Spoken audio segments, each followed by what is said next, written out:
Hey everyone, it's your Warden and welcome to Ash Echoes, a real-time anime strategy RPG that combines stunning visuals with a unique multiverse theme. But before we begin, you may check out their socials on Facebook and Instagram, and also pre-registration is happening now for Southeast Asia. You may all view the links in the description of this video and stick around because I will be breaking down the basics and key features of the game.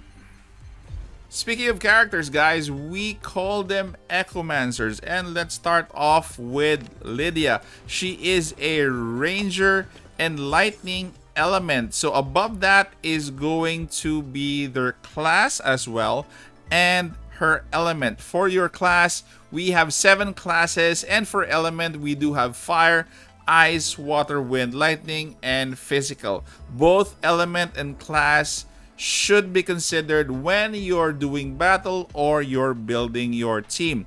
Beside that Ranger and Lightning class of Lydia, DPS AoE attack, that is actually her subclass. So make sure that if you build your roster, you also consider the subclass, because not all rangers have the same subclass. So if you expand this, you will see all of her valuable stats.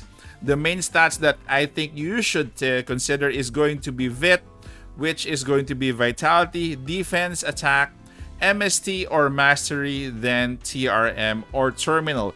We'll go to that later for our gameplay. More on to the leveling up of the character or the Echomancer. We do have Ascension. So basically Ascension is their primary way of leveling up a character.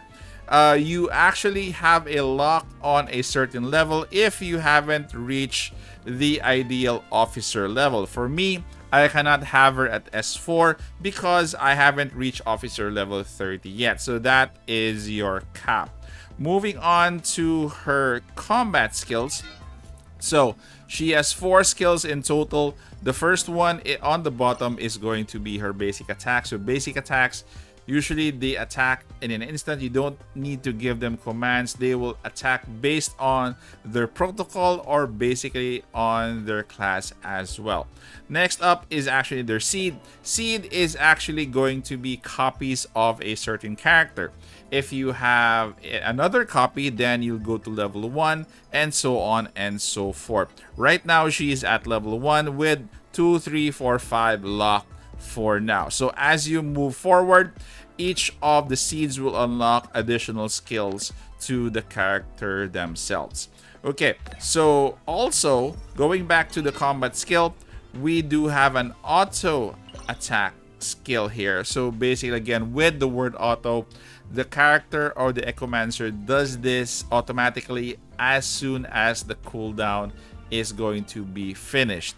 And lastly is going to be the active skill. Active skill, you have to control this on your own because again, you have to target specifically or to trigger it timely whenever you need the skill. And also, guys, you also have a system here for your bond. So basically your bond, as you grow the bonds of each of your Echomancers, you will be getting rewards for each of them. So that is a general info for your character and more or less differences in their, in each character will just play on their class and on their element. So let's move on to gameplay and see how we're going to assemble this team of Echomancers. As for team building, guys, it starts off with your team leader. As you can see here, he's in the middle and is first selected. The rest of your roster will depend on your game strategy, the element, and also the gameplay that you want to pull off during your stage. So also 7 or 8 members will actually apply to different stages of the game. As for this level, we are actually required only to bring in 7. The 8th slot is an optional slot depending on the stage that you are going to be going at. Okay, so this is a stage wherein you have mists in play. So mists is actually part of the terrain and you can actually deal with it because it's very pesky. But fortunately, we do have a Wind Echomancer that can sweep it out. So we'll start off by placing all of our units in the field. So right now, as you can see on your extreme left, you have 1, 2, 3, 4. Those are the deployed Echomancers. The other 3 are going to be your substitutes. So let us do a swap here, just in case that if you're not contented with what your team is positioned now, you can generally swap them out and click on someone that you are more comfortable with. So let us choose Thea there, but I need to move Thea in the middle to have more of a radius on her skill. Right now, you also have to be worried because there are enemies appearing in front and at the back and probably on the side as well. So those are elements of the battlefield that you should consider. Also, if you can see here, there's a glowing red icon there. I'll show you what it is later when we start off the battle. So definitely different levels or elements in the battle you have to consider when you're deploying or when you're constructing your team. So let's try this out and see what happens with this build. Let's start off there. So again, we will be expecting enemies on the right side and also on the left side, but we are slowly, as you can see there, going back to what has happened.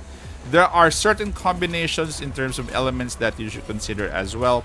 When you have a fire elemental zone and you have lightning attacks in that area which hits enemies, it's going to have a detonation effect. So you can also pause the game, by the way, and see how the battlefield is going to be worked on and look at your next move. Since there are mists in play, you have to have a Wind Echomancer with you that you can actually confirm and swap in.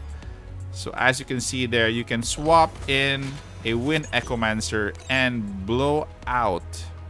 You can actually reposition that Echomancer and blow out the mist, because with that mist you cannot really attack that or those enemies that are in the mist with range.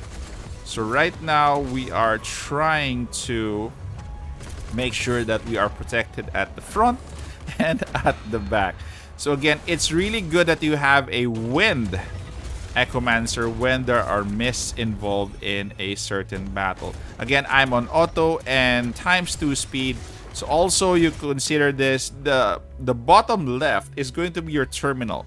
Okay, so the terminal is actually located in the center. The terminal is what you should defend most of the time, because if the terminal dies, the game is over. Your terminal has skills as well. Going back to the skills with the terminal, you have several skills and each of the skills have cooldowns as well, but you can actually cast only 2 skills from the terminal for each of these battles. Let's go for support here from the terminal. So your terminal is well defended from the enemies. Again, there are auto skills that they are casting. Also, guys, again, if I repeat, if you can see the glowing box here in the middle, you can actually press. That is a fan. So if you press the fan, technically you can use that to sweep the mist to the side as well. So again, there are a lot of layers to the battle, and if you can see again, the lightning strikes on. Let's go ahead and deal with these 2 first. You have to angle your attack so that you can take care of the mist so that you could attack them and reveal them. There you go. As you level up to a certain level, there are certain content that you can already go through the game, and one of them is the worlds, so you can actually see your progress here in the story and in the episodes. Also, part of the worlds is going to be your story episodes, which is going to be limited time. For your field op center, the bottom part is going to be content to be farmed for your resources. And take note, whenever you have opened a specific stage, you can do a quick battle, but this is going to be just a maximum of 5 depending on the energy that you have. On the upper part, you have other content as well. We have Nexus Memory, which you can complete and can be opened depending on your level. And also in the middle, you have Skyrift Observation, which is kind of a tower-based stage, wherein the different towers have a different requirement. The requirement is not strict. It's more of an advantage if you bring those types or those classes of Echomancer. So as you can see there, I'm at mostly level 5 and level 6. Haven't gotten up yet. And we also have this joint training, which has a final battle once you complete the primary training in the middle. Also, guys, we have the Sea Dome. So this is a facility wherein you can actually process several materials, convert them. You can have a training room here and train some of your Echomancers to be, or to have better stats or good stats. You can actually assign them here as you have the materials available, and you can actually go back. Also, in this Sea Dome, you have advanced R&D. Specific materials can be farmed here as well, and you can collect them as well here. Take note that you can schedule activities as well for their work of the Echomancers.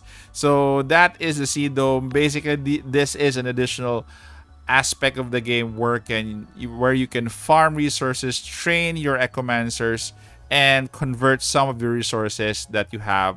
And lastly, we have the lounge. So this is how the dorm system looks like, the lounge, wherein you could arrange furniture and also have tea time with your favorite Echomancer. So let's have Thea here. Let's go for a drink with Thea. The drinks actually increase the bond with Thea. So you can actually select a glass. So there's no penalty really in creating a drink. It's just that if she doesn't like the drink, then therefore the drink, the bond, that you have with her is not going to be that great. So let's take flavoring, additive, cherry, watermelon, starfruit next. And garnish would be okay. So after you make the drink, basically she'll drink it and she'll give you feedback if she likes it or not. So slowly sipping it while we wait for her feedback.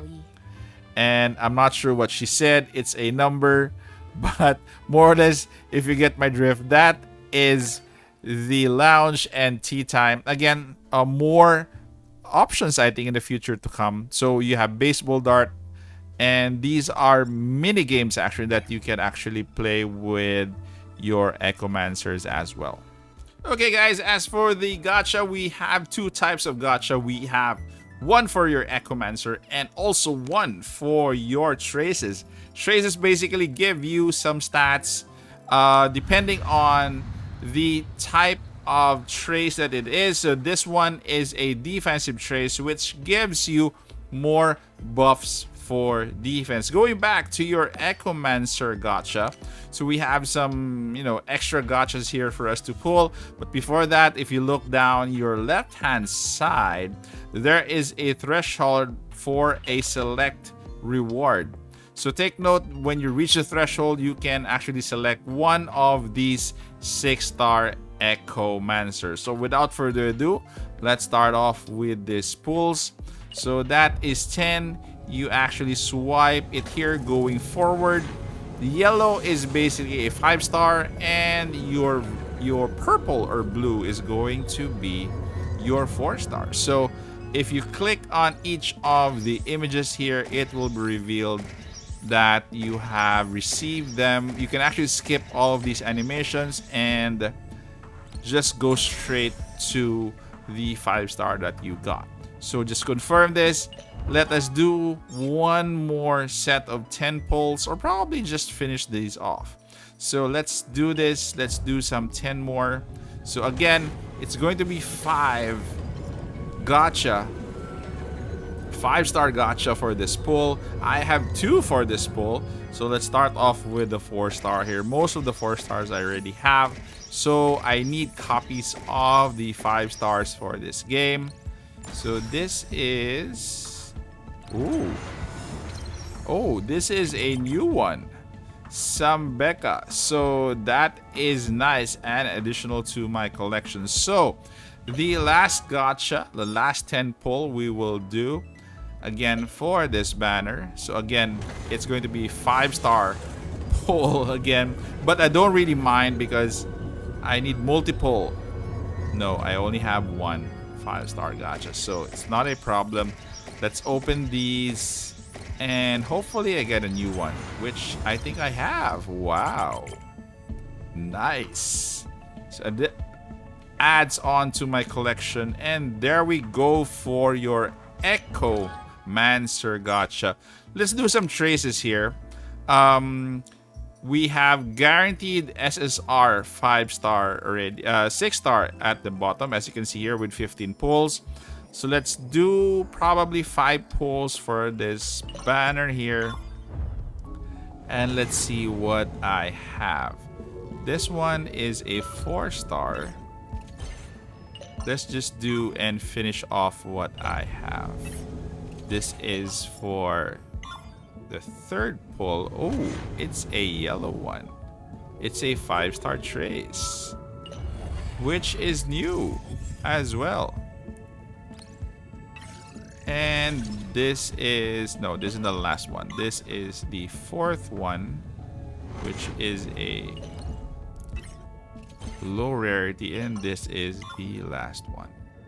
And also a yellow, which is a 5-star and an SR. Skip, and I think this is a new one as well. So there you go. That is a gacha system. Basically, the animation is superb. So hopefully more pulls and more luck to you guys out there.